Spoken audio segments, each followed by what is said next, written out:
Hello everyone, today we are going to discuss one more numerical of prestressed concrete. जो हमारा last question था that is this one. इसमें हमें at top पे stress निकालनी थी, stress concept and load balancing concept दोनों से।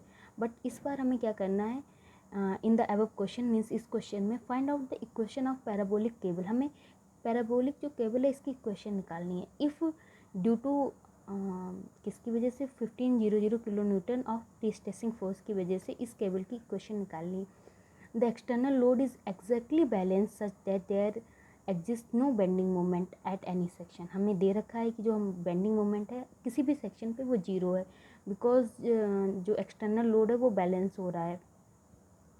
इस क्वेश्चन को सॉल्व करने के लिए हमें थोड़ी सी थ्योरी देखनी होगी, that is justification for parabolic profile. जो हमारी पैराबोलिक प्रोफाइल है उसके लिए जो ये जो आता था, ये कैसे आता था वो हम देखते हैं।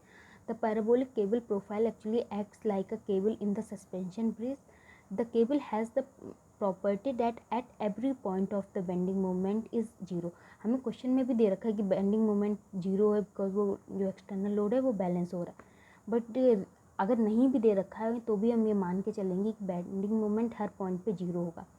नाउ इसको, ये जो हमारी पैराबोलिक केबल है, इसको अगर हम रिजॉल्व करें तो ऊपर आर बी हो जाएगा एंड यहाँ पे आर एच हो जाएगा। सेम यहाँ पे भी R B vertical reaction and R H means horizontal reaction. And जो रिएक्शंस होंगी वो क्या होंगी, ये डब्ल्यू है तो ये W L by two and W L by two हो जाएंगी। मीन्स आर बी जो हमारी है वो डब्ल्यू एल बाई टू हो जाएगी।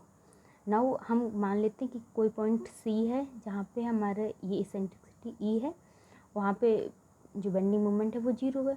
सो नाउ हम इसके लिए बेंडिंग मोमेंट निकालते हैं। तो बेंडिंग मोमेंट कैसे निकालेंगे, ये जो हमारी आर बी है, आर बी इंटू जो भी डिस्टेंस है, डिस्टेंस क्या हो जाएगी, टोटल एल है तो ये एल बाई टू हो जाएगी। एंड आर एच, जो ये आर एच है, इससे अगर सी पॉइंट की डिस्टेंस देखी जाए दैट इज़ ई।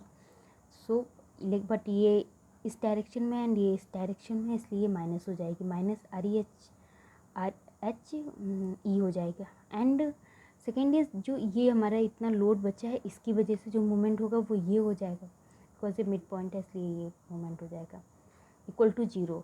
नाउ इस वैल्यू में जब हम आर बी की वैल्यू यहाँ इस इक्वेशन में पुट करेंगे then we get R H. यहाँ पे आर एच ही हमारा एक कांस्टेंट बचेगा, उसकी वैल्यू में क्या मिलेगी, डब्ल्यू एल स्क्वायर बाई 8। हमने देखा था लोड बैलेंसिंग कॉन्सेप्ट में जो ये आर एच होता है ये क्या होता है, पी कॉस थीटा होता है ना।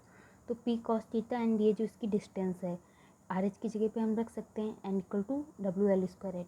मीन्स क्या हुआ, हमने क्या किया, अगर ओवरऑल देखा जाए तो ये जो फोर्स है हमारा आर एच मीन्स जो लोड बैलेंसिंग में फोर्स आता था हॉरिजेंटल वाला, इनटू जो भी हमारा ई है जिस पॉइंट पे भी हमें निकालना, इक्वल टू मोमेंट, उस पॉइंट पे जो मोमेंट, ये मिड पॉइंट पे क्या मोमेंट होता है हमारा डब्ल्यू एल स्क्वायर बाई 8 होता है, उसके इक्वल हो जाते। फिर हम जब इसको सॉल्व करेंगे तो हमें यहाँ से जो डब्ल्यू की वैल्यू है वो ये मिल जाती है। नाउ इस क्वेश्चन को सॉल्व करने के लिए सेम हम यही मेथड अपनाएंगे। मीन्स ये हमें दे रखा था केवल, इसका हम इक्विवेलेंट जो लोड बैलेंसिंग कॉन्सेप्ट में होता है वो हम निकाल लेंगे। तो ये डब्ल्यू ये है जो इसकी वैल्यू 22.2 किलो न्यूटन पर मीटर होगी, ये हमने पिछले वाले क्वेश्चन में किया था। एंड जब हम इसको सॉल्व करेंगे तो ये पी कॉस थीटा हो जाएगा, ठीक है। नाउ हमें ये नहीं पता कि ये मिड से पास हो रही कहीं से, तो हम मान लेंगे कि ये किसी डिस्टेंस ई पे है एंड ये जो नीचे के लिए हो जाएगा। Now the UDL caused by parabolic profile is given by P E. हमने देखा था ना पी कॉस थीटा ई था, यहाँ पे जो कॉस थीटा होता है वो zero, sorry cos theta equal to 1 हो जाता है। तो हम पी कॉस थीटा ई की जगह पे पी ई लिख सकते हैं। एंड मिड पॉइंट पे जो भी हमारे बेंडिंग मोमेंट होता है that is W E L square by 8। And हम इसको सॉल्व करेंगे, हमें सारी वैल्यूज़ पता है, हमें डब्ल्यू की वैल्यू पता है, पी की वैल्यू पता है दैट इज़ 1500 क्वेश्चन में दे रखी है, एल की वैल्यू पता है, ये टोटल स्पेन कितना है दैट इज़ 8। तो हम यहाँ से ई की वैल्यू निकाल लेंगे कि ये कहाँ पे कितनी दूरी पे लग रहा होगा फ्रॉम सी सी। सो हमें ई की वैल्यू मिलेगी दैट इज़ 118.4 mm। नाउ इस वाले कॉन्सेप्ट से हमने ई की वैल्यू यहाँ पे निकाल ली है, बट हमें तो इक्वेशन निकालनी है। तो इक्वेशन हम कुछ इस टाइप से इस वाले मेथड से निकालते। तो हमने देखा था कि हमारे पास बाई की जो अगर किसी जगह पे बाई है तो यहाँ से हम एक्स मान लेते हैं and this is also parabolic cable, then हमें बाई की वैल्यू ये मिलती है। सॉल्व करना ऐसे भी सिंपल ही है। एट किसी डी पे बेंडिंग मोमेंट 0 मान लो, देन ये जो इक्वेशन होती इक्वल टू 0 कर दो, सारी वैल्यूज़ पुट करेंगे एंड लास्ट में जो डब्ल्यू है उसकी भी वैल्यू पुट कर देंगे, then we get this one. Now हमें इक्वेशन में पैराबोलिक जो केबल थी उसकी इक्वेशन फाइंड करनी थी, तो ये बाई हो जाएगी। अभी हमने जो बाई की इक्वेशन देखी थी, इसमें जो हमें सिंस इक्वेशन फाइंड करनी तो बाई और एक्स की वैल्यूज़ नहीं रखेंगे, बाकी वैल्यूज़ रखेंगे। लाइक ई की वैल्यू जो हमने अभी निकाली थी, एल की वैल्यू हमें पता है 8 है, and after putting all the values we get equation. Parabolic जो केबल है उसकी इक्वेशन हमें मिल जाएगी, that is Y equal to 7.4 into 10⁻³ X bracket में एल माइनस एक्स।